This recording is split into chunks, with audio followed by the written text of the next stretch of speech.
नमस्कार. आजपासून नवरात्र, चैत्र नवरात्र चालू झालं आहे. आज षष्ठी.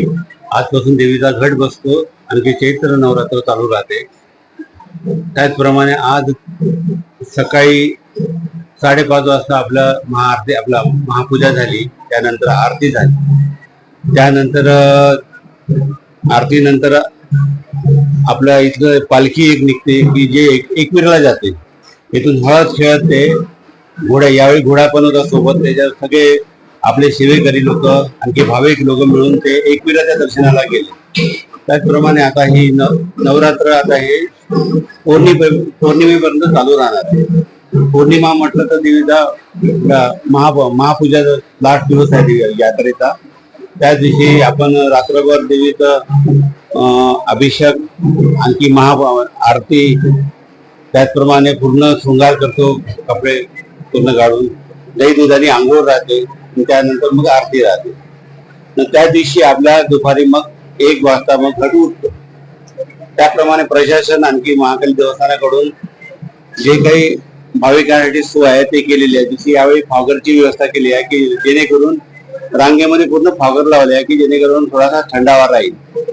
आणखी महापालिका आणखी चंद्रपूर आपल्या महाकाली देवस्थानाच्या म्हणून मंडप केलेले आहे. आपल्या परिसरात केलेले आहे मंडप. तिकडे बैलबाजार परिसर खूप वाढवलेला आहे त्यांनी अफाट तिकडे म्हणजे तिकडे पार्किंगची पण सोय केली आहे यात्रेकरूसाठी. आणखी राहायची पण सोय केलेली आहे.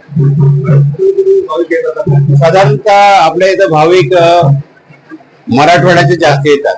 आणखी मराठवाड्याच्या लगत लागून जे आहे जसं आंध्र प्रदेशचा काही भाग आहे तिकडचे लोक साधारण जास्त येतात. पण मराठवाड्याचे पहिलेपासून जास्त लोक येतात साधारणतः. अजून या नवरात्रात एक विशेष आहे की मराठवाड्याचे जास्त लोक दिसतात. आजपासून नवरात्र झाला. आज षष्ठी पासून ते पौर्णिमेपर्यंत राहील.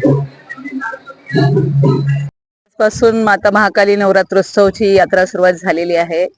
या यात्रेकरिता आपण पाहतोय की दरवर्षीच मराठवाडा, साऊथ, आंध्र, तेलंगणा या ठिकाणाहून भाविक मोठ्या प्रमाणात येत असतात. त्या भाविकांचा जो गर्दी असते, त्यांची राहण्याची व्यवस्था आणि कुठलाही कायदा सुव्यवस्थेचा प्रश्न निर्माण होऊ नये याकरिता आपण पोलीस बंदोबस्त लावण्यात येतो. माता महाकाली यात्रेच्या निमित्ताने जी काही गर्दी होणार आहे आणि जो काही यात्रोत्सव आहे त्यासाठी जवळपास आम्ही 400 होम सैनिक आणि 250 पोलीस कर्मचारी आणि 25 ते 30 अधिकारी असा हा बंदोबस्त मोठ्या प्रमाणात लावण्यात आलेला आहे. महाकाली यात्रेच्या दरम्यान शांतता राखावी आणि त्या ठिकाणी सुपरविजन राहावं या ठिकाणी 3 नियंत्रण कक्ष ठेवण्यात आलेले आहेत. एक नियंत्रण कक्ष हे महाकाली मंदिराच्या आतील परिसरात असेल. एक नियंत्रण कक्ष मनपा झोन कार्यालय या ठिकाणी आहे आणि मुख्य नियंत्रण कक्ष जे आहे हे यात्रा नगरी जे ग्राउंड आहे या ठिकाणी ठेवण्यात आलेलं आहे. संपूर्ण परिसराचं जे आहे सीसीटीव्ही कॅमेराचं जे स्क्रीनिंग आहे ते मेन नियंत्रण कक्ष या ठिकाणी राहणार आहे. त्या ठिकाणाहूनही सुपरविजन राहील.